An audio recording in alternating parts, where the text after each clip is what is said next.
جهانیش اعلان کردن که همین ویروسی که گویم تمام دنیا را در لرزه و در تکان در آورده است. برای شما یک گوشزدی دارم که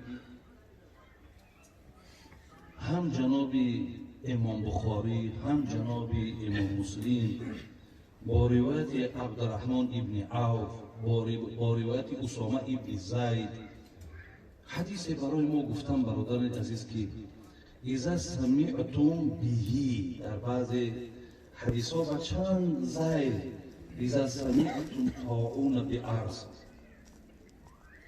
فلا تدخلوها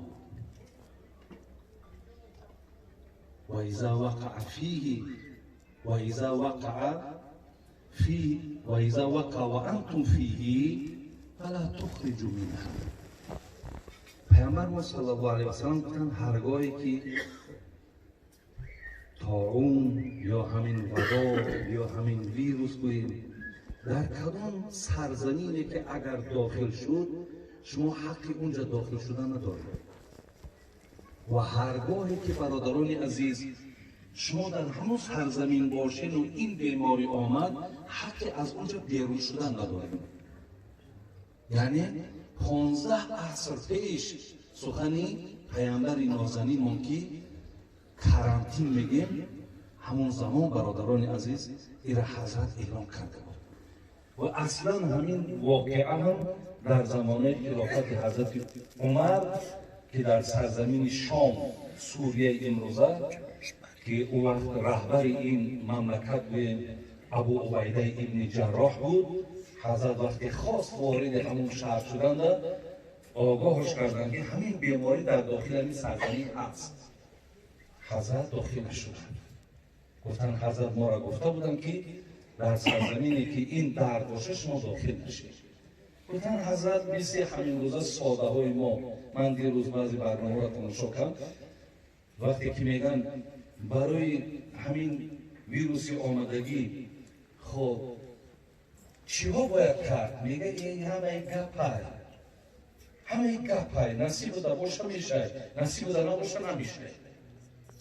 برادران عزیز و گرامی این گپها درست همه این نزد الله هست، حقیقتا و مقدرات ما هست، در تقدیر ما هست، ولی این توکلی بیپایه و این توکل ساده برادران عزیز این گناه باید که ما انتخاب نکنیم.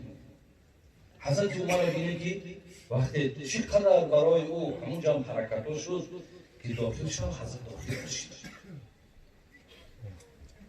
گفتن مقصد از تقدیر الهی میگریزی گو بله افیر من قدر الله یا قدر الله میگریزم از تقدیر خدا و سوی تقدیر خدا. همین گریختن و مقصد از تقدیر خدا خالی نیست. زیرهاست امروز برادران عزیز و گرامی این بعضی گپ‌ها آمده است که و این مسلمان نمیگیرن. این گپ‌ها همه برادران عزیز یک گفتستم که یک درد جهانی، یک دردی که الله مهربان از نزد خودش از هیچ کاری به اراده خدا نمیشه، ولی این خیلی نسبت دادن که حاضر در سعودی هم مردم به همین بیمار مبتلا شدن، خب در اکثر دولت‌های در عراق هم مبتلا شدن، در بسیاری از دولت‌های اسلامی مردم مبتلا به همین بیماری شدن. زیرلحاظ برای ما مردم مسلمان برادران عزیز همین اشاره که پیامبر نازنین کرده است باید که ماها از این پیگیری کنیم. برای پیشگیریش هر چی لازمه کردن در کار، ولی اگر به شرطی که الله مهربان ارادهش برای همین رفته باشد که ما مبتلا شویم برای حرکت‌هایی که کردیم ما ثواب میگیریم.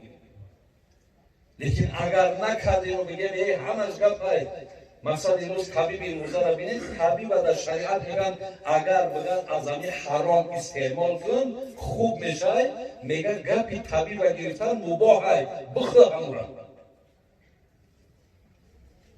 زیرلحاظ همین روز برای پیشگیری همین هر چیزی که هست برادران شما بکنید. این خیلی ممکن نیست که من بگن همون جا اگر باید تو بیمار بشه این من میرم که میبینیم چیزی که شود. این برادرای عزیز بسیار یک حرکت نادرست است، بسیار یک اعتقاد خطا است. شیخ سعدی را خدا رحمت کنه میگفت که ریسک اگرچه بیگمان برسد شرط عقل است جستن از درها.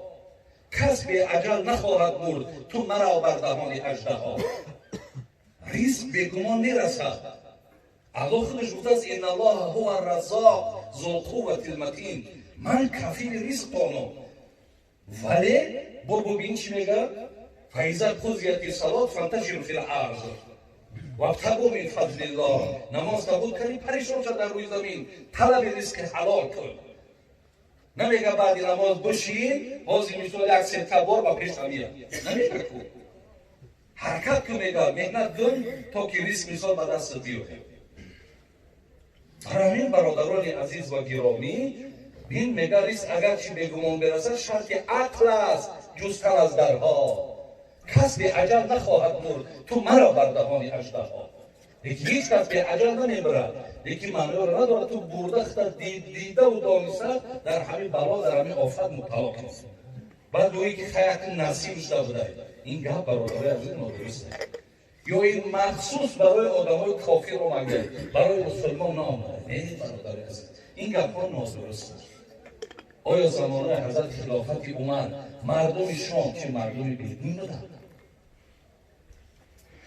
که مردم هر یک صحابه های از این بیماری گذشتن که حتی خانمای حضرت معاذ هم همونجا گذشته، خود ابو عبیده بن جراح گذشته.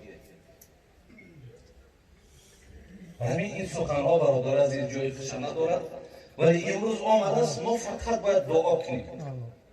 دعا کنیم که خدای مهربان مقصد این عذاب این یگان از قهاری و جباری تای هرچی باشه ای لغزشی ما ای خطای ما ای کمبود ما خدای ما همه این را بزیما میگیریم. الله مهربان ما را مقصد از همین مشکلات از همین درد مقصد نجات گرفته. ما این را باید بسیار الله دعا کنیم برادر عزیز و برای پیشگیریش هر توصیه که می شود نگیم که ای میگویه نه اون میگه نه. این گپا را برادر عزیز برعکس به این سخنهای مردکا احترام داشتن در کار و چیزی از دست ما میاد باید ما بکنیم. مبتلا که شدیم انا همیشه بعد برادر عزیز از آن مقدراتی که میگیم از آن مقدرات حساب میشود. خب یک مختصرا من برای آن که همین چیزها را برنامه شنیدم بسیار همین مردم از سادگیش خیلی این چیزی باشه این گپ های نصیب های فلان درسته ولی تا نصیب با چند گپی دیگر چقدر میتونید احتیاطتون بکنید. چیزی وابستگی دارد شما انجام تیم برادر عزیز. میاییم به سر آیت قرآن. خدای مهربان بگید تلک الدار الاخره، اشاره به سوی جنت، اشاره به سوی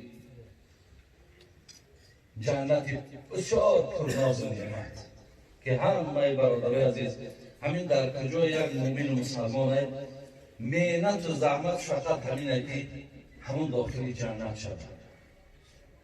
خداوند مقصد از همین مکان بسیار پرناز و نعمتش که از همه بالاترین دیدار الله مهربان در همونجا برای بندگانش نصیب می شود.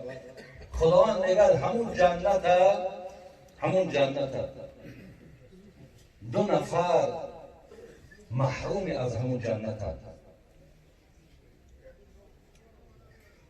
یعنی اونها وارد جنت نمیشوند اگر همین خصلتایی که در آیت آمده است. الله ربی میگه نفرهای داخل جنت میشود در آیت میگه که لا یریدون علوا، هیچ وقت خداشون از دیگرها برتر و بالا نمیدونند. ولا فسادا، دویم نفری که داخل جنت می شود نفری هست که خودش را بر معصیت بر نافرمانی الله مهربان آلوده نمی‌کند. هر کسی برادران عزیز از زمره همین دو نفر باشد، الله گفت که انامون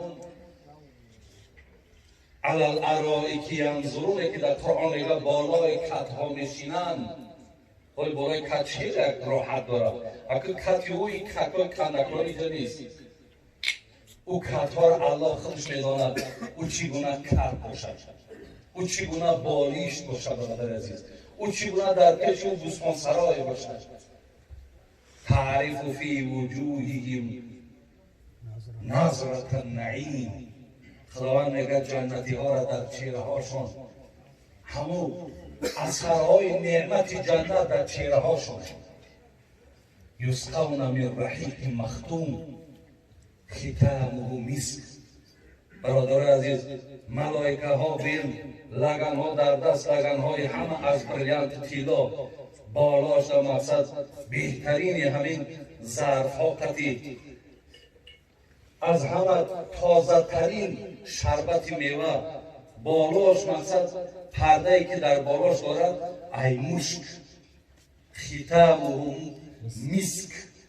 بین بالاش اگر در ماه یکون سلفیکا پرتویم یا یکون چیزا او بالاش برادر عزیز با خوشبویی محکم کردگی. هر گاهی میگه بالاش که میگیری یک بوی خوش تمام جنت فرا میگیره. انا همون جنت برادران عزیز نصیب کسی است که خودش را از دیگران برتر نمیداند یا برتر نمیگیرد یا کتگی نمیکند و دوم خودش را در معصیت، در بی‌اطاعتی، در نافرمانی خداوند آلوده میکند.